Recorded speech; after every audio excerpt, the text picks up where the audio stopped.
Hello, everyone, and welcome to a new episode of Empowering Voices. Our special guest for today is Bianca Morra, a very Italian name because, believe it or not, although she's in the United States, she's, for most of her part, is Italian. But she doesn't speak Italian, so we will speak English. So how are you, Bianca? Welcome. We are very honored to have you. And as everyone knows by now, we start the conversation with a word, or one of the words that I have embroidered on my garments. And the word we chose today is resilience. For those of you who are watching as well, this is the t-shirt. Resilience is the word that resonates more with Bianca, and she will tell us why she chose this word and what she does in her life. Yes. Hello, welcome, and please. Thank you so much for having me. And that is a beautiful shirt. I love it. Thank you. So I am a photographic artist. I'm an educator, a podcast host myself. And I've been doing this full-time now on my own for a little bit over a year. Before that, I have been a photographer. I've been photographing since I was, a teenager. Oh. I went to private art school, got my BFA in photography and digital imaging. And then I ended up working in a photo studio for about 6 years. And I actually, 2 weeks into my maternity leave, was very unexpectedly laid off. So that kind of really forced me to put my money where my mouth was, in a sense. I had always known that I wanted to double down and full-time go out on my own and pursue what I really wanted to do in my heart. But life never really presents you with the perfect time. It's funny like that. Exactly. You start procrastinating. When I have this, when I do that, I will achieve my dream. Yeah. Oh, yes. Especially when it gets very blurry. Like as an artist, you can pepper in your pursuits while you're doing, a full-time job somewhere else. Yes. So it becomes pretty hazy. So you can trick yourself into thinking, yeah, I'm fulfilled. I do this and I do that. I have the best of both worlds. But really, depending on what your soul's telling you, if you try to be straddling that line, it can be very fulfilling in both ways. So, sure. Yeah. So you feel, of course, then the destiny, let's say, presented the right moment to follow your dreams and achieve your dreams, because we can be dreamers, but until we take action, those dreams will stay dreams. Exactly. Of course, it wasn't exactly the ideal moment to lose your job, but during maternity leave, of course. But yeah, but I suppose at the moment, in the moment when you lost your job, it wasn't easy. Emotionally. I was taken off guard by how emotional I was over it, to be honest with you, because I had really loved that job for a while, but I also for a while had been feeling a deep knowing that like I had moved on from that in my mind, but I was still so immersed in it, and I was good at it, and there was a lot going on, and I would think that being that long, you would see something like that coming, but I didn't. So when that happened to me, I was so emotional about it, and of course, I had just had a baby, so I had just got on top. Your hormones were all over the place. So of course, there was things that made sense, but like I still thought, I think I overestimated the inner strength I thought I had in a situation like that to arise, if that makes sense. The readiness to face a kind of situation like this. Yeah. Yes, exactly. Like for someone else to make that decision for me, it was kind of like, it almost felt like taking my power away. And it was a very uncomfortable feeling. And then, so if you would have told me that this might happen before it happened, I would have told you that I would have reacted in a different way. Yeah.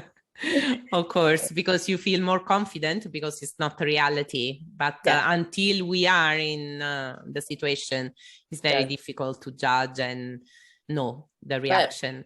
exactly. But I will say that it honestly couldn't have been more perfect, because having it be the comically least ideal scenario Yeah. made it that much more of a commitment. It was like, okay, because also the universe tested me, and like later on they were trying to get me to reapply, and then like I had also gotten another job offer like out of nowhere. Oh, I was like, wow. don't There's a test message me. out there. Yeah. Yeah, they were like, how serious are you about pursuing your dreams? Yes, exactly. Look, I'm offering another job, but the old one, are you Yeah. sure? Yes. So I had to double down on myself and say no thank you and no thank you twice. Yeah.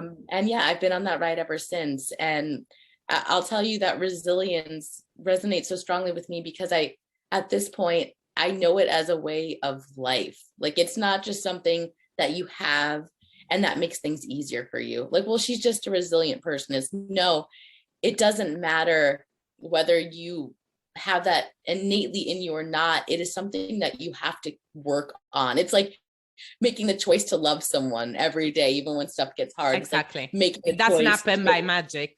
Yeah. no, not at all. And what is the most, I'd say even recently, like I'm constantly shocked about how much we can know better, quote unquote, know better, Yeah. but still be just as emotionally vulnerable to the challenges that come up, and just be as shocked to like how we're reacting to something when we know it's just not this personal, or it's fine, like this is just a little blip, but you could send you into a tailspin and send you into a narrative of like, maybe I'm not a resilient person, but no, it's the ability to recover from that. Exactly. And Exactly. it's the not an option to quit is what really counts in the end. Exactly. But this is the beauty of life, because what you are describing for maybe unexpected and negative situations happens also for the positive. The ability to be surprised and stunned by whatever, negative or positive, is the beauty of being in this adventure, right? Yes. And yes. also we don't fail, we learn, and thanks to resilience we go back on track. Yes. That's exactly. amazing. But also I think because you were on maternity leave, it was also a moment for you to maybe enjoy your baby as well. So that's another positive side of what happened. Yeah, I mean, I was actually quite lucky. That was my second baby. And so my first child, I had pretty intense postpartum anxiety and depression. And so I was feeling okay Until that. And then when that happened, I was like, oh no. No, now I'm back no. to square zero. Yeah, of but course. No, yeah. I didn't. Thankfully, I'm so grateful I didn't. And while I of course enjoyed the time with my baby, it was very much like it's like I was taking on this identity as like a two-time mama now. Yeah. Juggling my toddler and my new baby, but also like making space for the possibility and the like growth of myself, just me. What is it that I want to do? Okay, if I'm not going to be doing the quote unquote, and I really hesitate to say this because everyone's life choices are right for them when they're making them intentionally. But like for me, because of what I want to do, I would say that a full-time job is the easier route for me. So if I'm going to sit there and refuse that, then I need to make sure that I am really doing exactly what I want to be doing. Right. Of course. And no compromise at that point, of course. Exactly. Like I'm in it, so let's be in it. Yeah. And that has been a journey in itself, to be honest with you. Just really getting clear and very aligned on the work that I want to be making and what I want to put out there in the world, in spite of not having all the clear and concise words for it, in spite of having, 9 out of 10 people kind of tilt their head and be like, wait, what is it that you're trying to do. Well, actually, your message is very clear and very strong. Going through your website, your social media, it's an amazing message, actually. And I really like when you say that what you do with your work is storytelling, that it is exactly that. Photography is not, as you also say, I want you to look at the pictures and feel that moment, not just to see it. And that is such an emotional and deep understanding of what you are doing. So it's all, you can see all your soul in that. It's not just the technical part that, of course, you studied and everything, and you worked in that for all your life, basically. Yes. Yes. Thank you so much. And because I was checking, and you work mainly with the newborns, couples, where there's a more emotional side. What I noticed, I think it's been a choice, a thought choice, not by coincidence. So I'd say that my focus is intimate family portraiture. And that has come from the origin of why I even started photography, and my impulse has always been to document my own family. So my family project has, it will always be going on.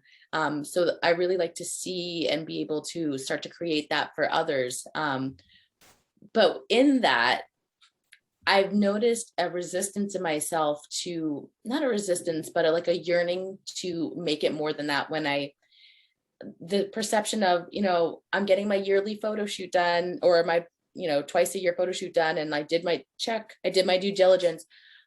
I'm really wanting to empower people to be more for themselves than that, like to not depend on someone like me to give them the most precious gifts of their life. And that's why I've just created a new course at the time of this recording. And what was also so difficult about talking about this is that the expectation when you put out something about photos is, oh, you're going to tell me how to make better photos, prettier photos, but it is not that. Not that. Yeah, I was going to ask, what kind of course will it be? So it is a course on mindset and practice and intention. It is my deepest yearning and so mining my brain and every nook and cranny of how I exist in my life and how I've made my art. It was so difficult. So then when I come out to explain it to people and they're like, wait, you're not just going to tell me how to take a prettier photo? I'm like, no. That's the boring part. The most exciting part is when you can use photography, photo taking as a tool to enrich and engage in your life. Like something that I'm like super passionate about is trying to debunk this notion of you're either present or you're taking a picture. And it's like you must discipline yourself. If you were having a good time or whatever, and you reach for your camera, it's like, oh, I took myself out of the moment. I believe there's space for both. And I believe that there is a world where if you can turn on a certain amount of awareness and click into this intentionality with your photo taking, that you could unlock so much of your own inner knowing and kind of manifesting more of the memories that you want to make, and also not missing them as they're happening, like seeing your good old days in your now. And that is what it lights me up. And it's a beautiful message, and it makes me very curious, actually, because it's something I always thought. Photography, of course, the technical part, I mean, you can learn, you go to a school and you learn and you read around, and maybe they tell you what is the better. That doesn't mean that everyone can do it. I mean, you can see, I mean, your experience talks for itself. But on top of that, there's a soul, and there are feelings that have to go through the picture taken, definitely. And I was. This is a question in general, but I saw that there are beautiful pictures of you and your family. And when you take these pictures, of course, you are not behind the camera, but you are behind the camera in a way. So that is, and as you were saying, I mean, you need to take that moment, but is it that you teach, to be behind the camera, but not behind the camera as well? It is basically the recognition of a moment and then being able to seamlessly integrate that practice into your life. So whatever that looks like. So what I say is, although I find it to be beautiful and so necessary to go and find a professional to take the photos that you want them to take, no matter how hard I try, I try to give the most beautiful, real, holistic experience in the shoot. But no matter what, I am never able to capture the most precious and intimate moments of your life ever. So I want to make sure that you're empowered to not only see it as it's happening and recognize it, but make the decision of, do I want a photo for this? So it's not, taking better photos, it's taking your right photos, the right one. Make the choice of which one, because of course, I mean, every moment is important, of course, but which one do you want to keep and cherish for forever? It's a really different way to see photography like this, and of course makes all the process more intimate. And in fact, I was reading, I'm not scared by your mess, so don't worry, we will make the situation work for us, because that is life as well. I mean, also that, I mean, you want to cherish the moment, and normally it's a happy moment, right? But there is the reality. We cannot live without it. And it's beautiful to see it through the pictures. It is. And I've actually I've had this conversation with one of my dear friends, and she was telling me that in practice of this theory that I'm speaking of, she was able to kind of like step outside of this tantrum her son was having and witness it in a way of like, she was trying to like go in and start dinner or whatever. And he started like, no. And he really wanted to stay outside and play with these sticks. And she started recording him. And in an instant, she was like able to click out of the frustration of I need a thing to do and you're not listening. And she was able to witness and get curious. I could cry and get curious about it and say like, look how passionate he is about wanting to play with this friggin' stick. Yeah. Like, he's not going to have that forever. And like, we're all human. It's impossible to be that emotionally dropped into every second of your life. And I have 2 boys. Things get very frustrating. Like, I am not my best self every day. But when you're able to have this foundational awareness of being able to recognize these little gems in your day, and even if 9 times out of 10, you're like, but that one time you're able to shift out of the energy and into gratitude and into seeing how this is not going to be like this forever. He's not going to care this much about this dinosaur toy forever. It's going to be a girl. It's going to be money. It's going to be whatever. You're really able to appreciate and live the moment. Yes, really, because you step back and you see like behind the camera, exactly, out of the situation, but enjoying it, of course, because it's your life. It's a lovely, really lovely approach. I'm sure. I mean, the results can be stunning. Yes. Thanks to your help. And I wanted to ask you if you have, apart resilience that we understood you definitely use and used, any other word or quote that can be a bit a guidance in your life, professional or private? I would say empowering. I really would, because that is, and I just realized that in this moment, because that is what I'm so passionate about, is not only do I want to empower myself to keep making the right choices, taking the right pictures, but making the right choices for me and what I want to do, and not just do what the path that seems easier to digest, or like, oh, that makes sense, to go the route that feels right, even though it's blurrier. And I want to empower others to do that for themselves as well. See. I don't want to just take the pictures for you. I want you to be able to see and take the pictures for yourself. Yeah. So this yeah, is a great mission. Yes, and it's a great word. Yeah, it is. Oh, well, we are on Empowering Voices. Definitely. No better place. Yeah. Amazing. Thanks a lot, Bianca. It was such an interesting conversation. I just want to remind everyone that your contacts are everywhere. I mean, they cannot miss it, right? In the post, in bio, on YouTube, on my website, and really, I mean, your stunning photos that I saw on your website. I mean, I just want to jump on a plane and come there. And I would love it. Yeah. But in the meantime, at least there's the course. Yeah. Empower myself. Yeah. Thanks a lot for this conversation. I'm sure everyone will enjoy it and speak to you soon. Thanks again, Bianca. Thank you so much.